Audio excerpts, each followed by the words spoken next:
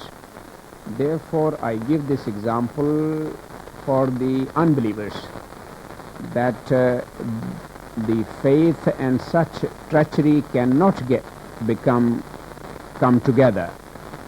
Secondly, if